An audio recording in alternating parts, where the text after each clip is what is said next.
mais da metade das famílias brasileiras tem algum tipo de dívida. É o que mostrou uma pesquisa feita pela Confederação Nacional do Comércio, divulgada essa semana. Por isso, muita gente aproveitou o mutirão de renegociação de dívidas realizado pelo Procon na última sexta-feira. Nossa equipe foi lá, vamos ver.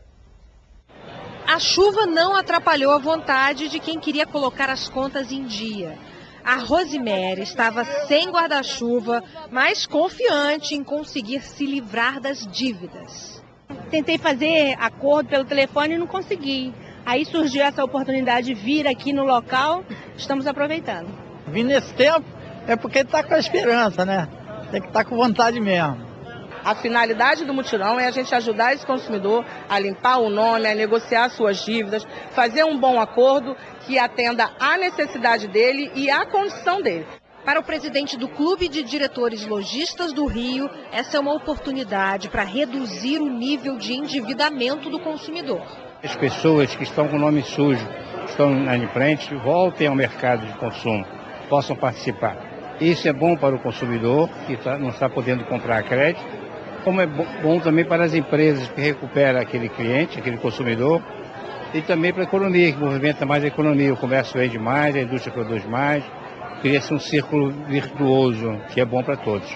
Começar o ano com o pé direito e sem dívidas. Essa era a vontade de todo mundo que foi ao mutirão de atendimento ao consumidor. E quem estava disposto a quitar as contas tinha a chance de conseguir até 80% de desconto na negociação. Lembra da Rosemary, que a gente mostrou no início da reportagem, pegando chuva na fila? Ela conseguiu 70% de redução na conta de telefone, atrasada há 9 anos. Viu lá o desconto?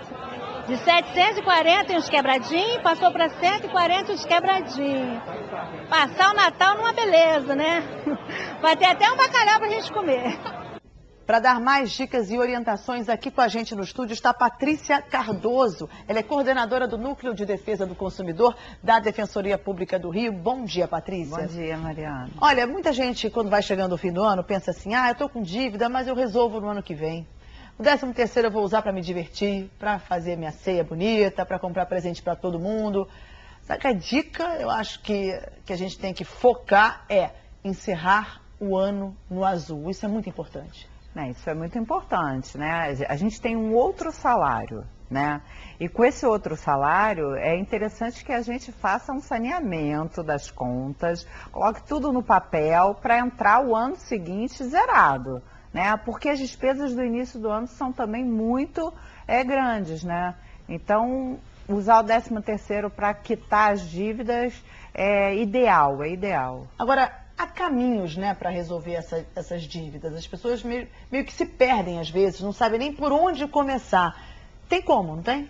Tem, porque às vezes a dívida está grande, a pessoa pensa, nossa, é impossível de resolver, e às vezes não sabe por onde começar. Então, ter o auxílio de um órgão de defesa do consumidor, o Núcleo de Defesa do Consumidor da Defensoria, os PROCONs, sites que fazem negociação de dívida como consumidor.gov.br, do governo federal, é muito importante que a pessoa se utilize das ajudas disponíveis, entendeu? Porque sozinho, muitas vezes, sozinha a pessoa escolhe pagar uma dívida que de repente não é aquela que é melhor pagar naquele momento, mais altos ou mais baixos, entendeu? O auxílio de um profissional, ele é muito importante para que esse programa de saneamento dê certo. Ora, falando em dívida, vamos ver alguns números da pesquisa da Confederação Nacional do Comércio, que foi divulgada essa semana? Olha só, constatou o seguinte, que metade das famílias do país estão endividadas. A pesquisa mostra que 9,4% dos entrevistados não têm perspectiva de sair do endividamento. 21% estão com mais da metade da renda comprometida com o pagamento de dívidas. Cartão de crédito é o maior vilão das dívidas para 77% dos endividados. Em segundo lugar, aparecem os carnês de pagamento para 14% dos entrevistados. E em terceiro, o financiamento do carro para 10% dos endividados. É o que você disse, né? É preciso um encaminhamento, é preciso pedir ajuda. Alguém que possa orientar essa pessoa e dizer, paga primeiro essa aqui. Exatamente. Vai ser mais Exatamente, fácil. porque o que está acontecendo hoje é uma mistura de várias coisas. Então, assim, uma oferta de crédito absurda por parte dos bancos, as pessoas querendo consumir muito, a inflação, né, falta de educação financeira. Então, todos esses fatores geraram esses números que hoje assustadores. Então, não é fácil entrar numa situação dessa e também não é fácil sair. Então, ajuda é o melhor caminho. A gente viu na reportagem, né, muita gente aproveitando o mutirão, e a Defensoria tem um programa também de ajuda, né? No Núcleo de Defesa do Consumidor e nos outros órgãos de atendimento da Defensoria, a gente atende pessoas com demandas de dívida, e no Nudecon especificamente, a gente tem um núcleo de tratamento e prevenção ao superendividamento, que são aqueles endividados em situação muito grave. Então, existem órgãos que podem ajudar, como a Defensoria, e as pessoas têm que pedir ajuda. O telefone da Defensoria é o 129, e é muito importante que as pessoas se utilizem de um serviço especializado. Porque muita gente nem sabe que esse serviço existe. Agora, a nossa produção foi às ruas e gravou perguntas com os consumidores. Vamos então ver a primeira. Eu tenho dívidas em 2 cartões e eu estou pensando em utilizar o empréstimo. O que vocês me aconselham para eu não me afundar mais ainda? Patrícia, as pessoas... Por que tem tanto brasileiro endividado? Falta aí uma educação financeira? É isso que eu falei para você, falta educação financeira, a oferta do crédito, ela é totalmente, e muitas vezes, irresponsável por parte dos bancos, e o cartão de crédito. Hoje todo mundo tem um cartão de crédito, e muitas vezes o salário não comporta o pagamento daquele cartão de crédito. Então você não consegue pagar não consegue pagar a fatura inteira, começa a pagar o mínimo. São sinais de que as coisas não estão indo bem. Aí entra no cheque especial, não consegue pagar todas as contas do mês. Se está acontecendo isso com você, porque alguma coisa está errada no teu planejamento financeiro, né? A espectadora pergunta dela, ela, mesmo sem ser uma especialista, no feeling dela, ela sabe que é mais interessante contrair um empréstimo com juros menores do que ficar pagando juros da inadimplência do cartão de crédito. Se ela tiver dúvida quando ela for contratar, peça ajuda. Os órgãos de defesa do consumidor também servem para aconselhamento. Então, trocar uma dívida mais cara por uma mais barata é uma boa pedida, é uma boa opção. Ouviu aí, né, Isabelle? Vou para outra dúvida agora, vamos ver. A minha dúvida é o seguinte, eu tenho meu nome sujo no SPC, então eu gostaria de saber como que eu faço para limpar ela de uma forma melhor, se existe alguma forma que eu possa negociar essa dívida e fazer com que ela baixe, que eu não pague o excesso de juros que o banco geralmente pede para a gente, né?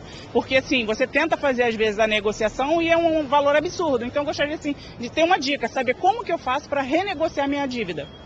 Como é que a Grace Kelly vai fazer, Patrícia? Olha, é aquilo que a gente já falou, né? Pedir ajuda. Primeiro, procurar o banco. Procurar o credor, né? A instituição financeira. Levantar por que o nome dela está no SPC, no Serasa, quais são os credores, ir até esses credores, tentar negociar a dívida com descontos. Dívidas mais antigas são beneficiadas na hora do pagamento da quitação com descontos geralmente. Se ela não conseguir sozinho, voltamos lá para a minha dica anterior. Procurar a ajuda de um órgão de defesa do consumidor e não precisa, para conseguir quitar. A pessoa não tem que ficar apavorada, afoita, querendo quitar todas as dívidas ao mesmo tempo. Vai devagar, ninguém entra numa situação de inadimplência assim, né? Então, assim, vai devagar, por isso que é importante procurar ajuda, porque com a ajuda você pode fazer um planejamento de como sair das dívidas. Muita gente só descobre que está com o nome sujo na hora de abrir um crediário para pagar uma compra. Aí é aquele susto, né? Só que tem uma lei que determina que o consumidor seja avisado da dívida com antecedência para evitar esse tipo de constrangimento. Veja o que diz a representante do PROCON. O consumidor, ele deve sempre ser avisado. Agora, a questão da cobrança é que ela tem algumas formas possíveis. Essa cobrança ela não pode, de forma nenhuma, ser vexatória ao consumidor. Ou seja, a loja, o credor em si, ele não pode ficar ligando para o meu trabalho, ele não pode ligar para os meus parentes, meus familiares, meus amigos. Se isso vai me causar algum tipo de constrangimento, já é vedado, não pode. E especificamente no caso do Rio de Janeiro, nós temos uma lei que diz que ele tem que me notificar com 10 dias de antecedência. Então, após eu receber essa comunicação, eu tenho 10 dias ainda para tentar sanar essa dívida, não sendo possível, aí sim ele pode me inscrever. Não é raro isso acontecer, né, Patrícia? A gente ouve casos e casos dessa surpresa na hora de fazer uma compra ali. Ó, seu nome tá sujo. Não, não é raro. A gente tem muitas reclamações disso, né? Desse tipo de situação constrangedora, né? Existe a lei estadual, é necessário notificar antes o consumidor, para que ele possa, até se ele não concordar com aquela imputação de dívida, até poder se insurgir contra aquilo, né? Então, esse constrangimento ele é vedado. E enseja o quê? Dano moral, né? Tem ali um constrangimento, um abalo ali muito, muito severo. É terrível. Para quem já está numa situação difícil, sabe, Mariana, o endividamento deixa a pessoa muito constrangida, muito envergonhada. É um problema social gravíssimo. Patrícia, muito obrigada por ter vindo aqui cedinho conversar com a gente no Globo Comunidade. Um bom domingo para você. Obrigada, tá? Falando em nome sujo, na semana que vem vai ter um super feirão limpa-nome da Serasa. É aqui no Rio. Então a gente vai conversar agora pela internet com o Rafael Salme, que é gerente da Serasa. Bom dia, Rafael. Está me ouvindo direitinho? Estou te ouvindo sim, bom dia. Que bom, Rafael. Olha só, pergunto para você o seguinte, qual é o primeiro passo, né? Por onde a pessoa deve começar a acertar a vida ali, as contas, para sair do vermelho? Qual é a dica que você dá? Bom, primeiramente as pessoas precisam buscar saber se ela tem alguma inadimplência, né? Então, nós temos um site que é o www.serasaconsumidor.com.br/feirão, onde lá, né, você comentou sobre o feirão que nós vamos fazer no Rio de Janeiro, que vai acontecer presencialmente no Shopping Nova América, mas também através do site. As pessoas que têm dívida podem, né, consultar para saber se tem dívida e se eventualmente ela tem dívida com as empresas participantes do feirão, ela já pode inclusive já fazer uma negociação aí com condições diferentes do padrão que as empresas vão fornecer aí no período do feirão. Agora, para limpar o nome de fato, para tirar o nome da Serasa, é burocrático? É demorado? Ou a pessoa pode ter aí, respirar aliviada rapidamente? Bom, na verdade, no momento em que o inadimplente ele faz uma negociação com o credor, então tem duas situações. Se ele faz uma negociação, por exemplo, parcelada, no momento em que ele faz o pagamento da primeira parcela e o credor ele identifica, por exemplo, o pagamento, ele envia então a baixa, né, da restrição do nome da pessoa em até 5 dias. E numa negociação à vista, por exemplo, no momento em que ela fizer o pagamento, também até 5 dias essa informação é baixada aqui da base de dados da Serasa. Agora, as pessoas acham que o nome sujo só prejudica na hora da compra, mas o nome sujo, o nome lá no SPC, pode ocasionar outras situações ao longo da vida dessa pessoa, né? Sem dúvida nenhuma, né? O que a gente ouve muitas vezes as pessoas falando de deixar a dívida rolar, caducar, enfim, essas expressões que acontecem, né? Mas nesse período em que ela está inadimplente, ela acaba sendo prejudicada, porque ela não consegue, por exemplo, buscar um crédito, né? Vocês estavam comentando um pouquinho aí no início, né, da questão de trocar, por exemplo, uma dívida pela outra, né? Se a pessoa, por exemplo, não tem uma situação em que ela esteja com o nome limpo, ela não vai conseguir fazer, porque ela não vai conseguir pegar esse crédito, por exemplo, mais barato. Então, é importante que, né, identificando a situação de inadimplência, que consiga negociar aí rapidamente com as empresas. E o feirão, por exemplo, é essa oportunidade, né, que as empresas também estão buscando recuperar esse crédito, elas estão dispostas a fazer negociações diferentes para que caiba no bolso do consumidor, para que possa quitar essa dívida. Porque é de interesse das empresas também resolver e não deixar essa bola de neve rolar muito, né? Sem dúvida nenhuma, né? O momento que a gente vem passando, né, da economia, ele acaba não sendo bom, né, tanto para o consumidor inadimplente como para as empresas também que têm as suas taxas altas de inadimplência aí, né? Então, obviamente que nesse momento, né, então a gente está fazendo agora próximo, né, no final do ano, do 13º, né, esse verão, então as pessoas que puderem, né, disponibilizar parte do 13º para quitar a dívida, sem dúvida nenhuma, é uma excelente oportunidade para ela quitar, né, fazer a negociação dessas dívidas e começar aí o ano de 2007 melhor, né? É isso. Muito obrigada pela sua participação com a gente aqui no Globo Comunidade, tirando várias dúvidas aí do pessoal, com certeza. Obrigada. Bom domingo para você. Bom domingo para vocês também. Obrigada. Olha, vamos fazer um rápido intervalo. Na volta, dicas para fazer render o 13º, que está quase